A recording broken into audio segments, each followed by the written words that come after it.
Hi guys, welcome to my channel. My name is Swadin and today I'll be teaching you something called object-oriented programming in JavaScript.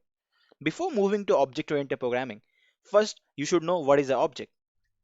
It may be a house you have, it may be a car you own, it may be you itself. Means any real physical thing can be related as an object.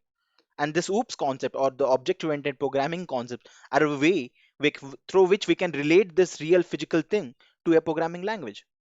So in this today's class, we'll be learning object literals, constructor, prototype inheritance, which is the way in which we inherit from a parent object, object.create, class. This class is basically a ES6 syntax, which is just a syntactical sugar on top of prototype inheritance. Means behind the scenes, it will be doing the same thing as prototype inheritance, but the syntax will be much similar to the other programming languages like Java, .NET, PHP. Subclass is a part of class. We'll see that how to create a subclass and how to implement inheritance there. And the last one, static methods. So we'll quickly move to my VS Code environment where I have a index HTML boilerplate and I have my first JS. So what is literal? Literal are the way in which we create objects. So the syntax is simple, like we'll have a variable, like I'll have something like book one, and I will give something like the three property in this book. One will be the name of the book, so I'll give name. And as we know, in a literal or in an object we have a key and value combination. So this name is the key and the value will be whatever value we want, the name of the book itself. So I'll give something like Harry Potter, which I like most. And the second property will be the writer. Who is the author or writer, anything is fine. So I will give something like JK Rowling. The last and the final property will be in which year this book got published. So I'll be that I can give something like 2013, and that will be a string. And this is the object literal we have created. This contains keys and values, and each key will represent some values. And by using this key, we can access this value. Okay, so what we'll do, we'll just print this object in the console.log. We'll use that for, and I'll just print this book one, and I'll do like this, and I will run this page. Okay, I'll use something called live server to run this page. That is the extension we'll get in the VS Code. Okay, by the way, I'm using VS Code for this development or the for the training. You can use any editor you have. Atom or Sublime Text will work exactly the same way. And you'll have this extension there also. You can use that. So by using this live server, I'll just open this in my Google Chrome browser. So what is the benefit of this? That I can see side by side my code. I'll just minimize it so that will be so we can monitor the code and the output directly. We don't need to refresh our page every time. So now if you see, I need to see the console. So I'll go to my developer tools and I'll check what we are getting in this book one. Okay, so this is our developer tools, and as you can see here, we are getting a object, which is a type of object. And here we have three property defined. Name is Harry Potter, writer is JK Rowling, and the year is 2013. So this is a object. So what? So now I will add, as you know, we can add a function also inside a literal. So what we'll do, I will add a key, something like get book summary, and I'll assign an anonymous function to that, which will give me this value here. So I'll use something called text, and I'll use literals to print the title.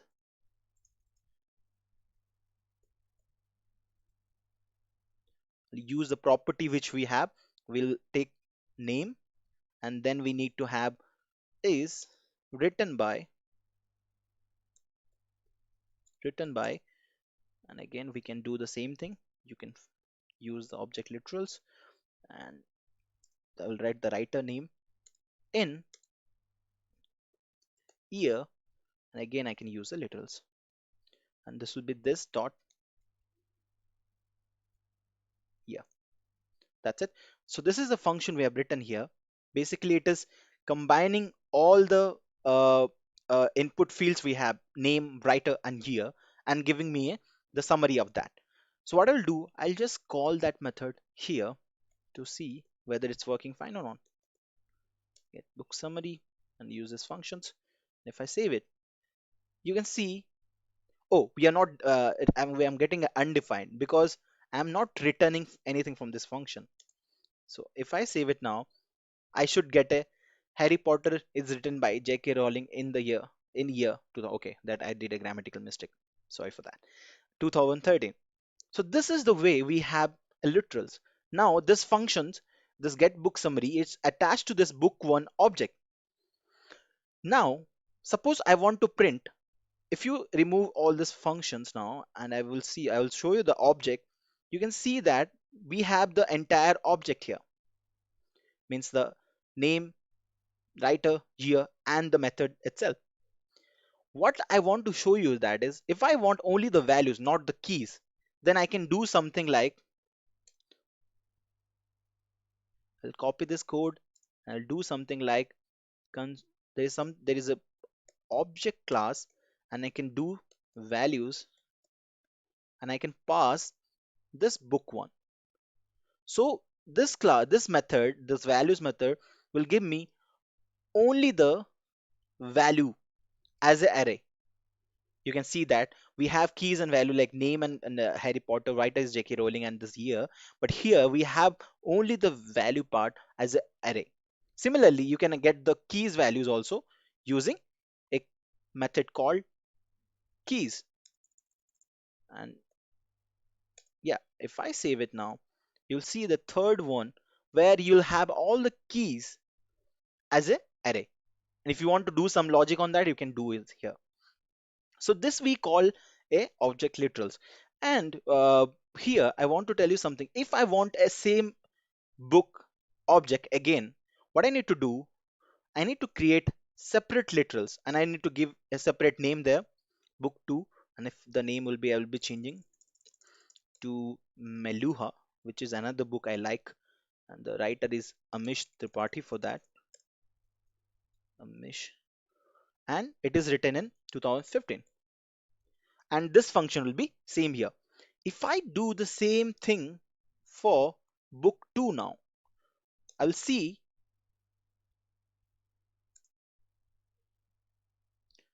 I will see the second object here, get summary, name, and the year. And if I use the get summary method, it will also work as same it was working for book 1. The only problem here is, suppose I want again a book 3, then I need to copy the entire thing again and again write that.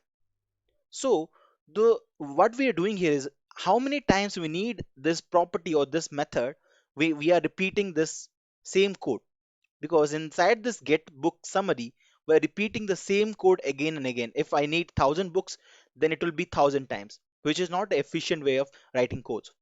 So that's why we got constructor. We'll see that in the constructor class, but that's why we got the constructor where this issue will be resolved. Before going to constructor, I just want to know something, one more thing I want to show you, that is, if you want to know which is the parent object, the main parent object of a browser is called as window. If you do, if you press window, this is the parent object of a browser. Okay, and if you print this, you'll see all the information it having. Okay,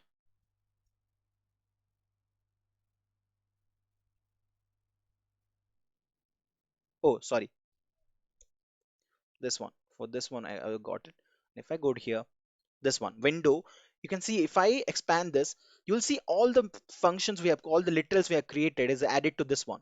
Similarly, you can see something called alert, which we use to print something in a user interface. And we can call this method using like this, window dot alert, and we can pass something inside that.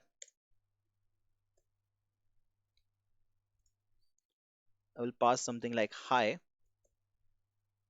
and if you save it now, okay, if you save it now, oh, sorry, I just want to,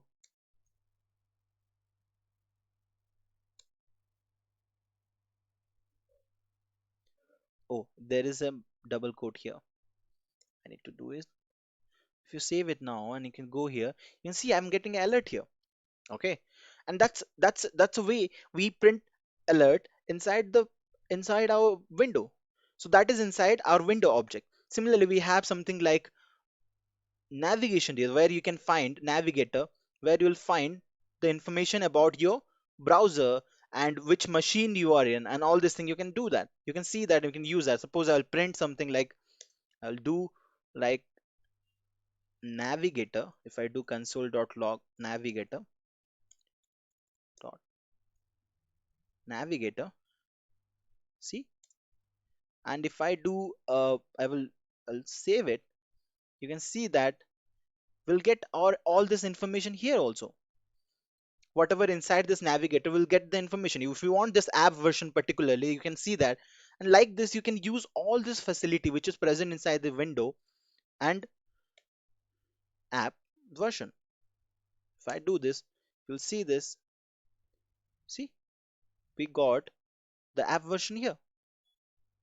So similarly, you can use other functions as well inside this object. So everything inside this as an object, and it has a key as a value pair. The important one I want to show you is something called document, which is comes under the this window.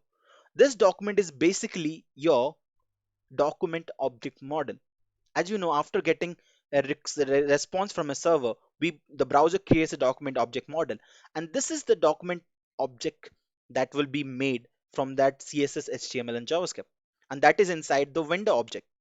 And that's why we don't, whatever inside this window object, we don't write this window, because if you do remove this also it will work, because window is the parent object, and before this there is nothing.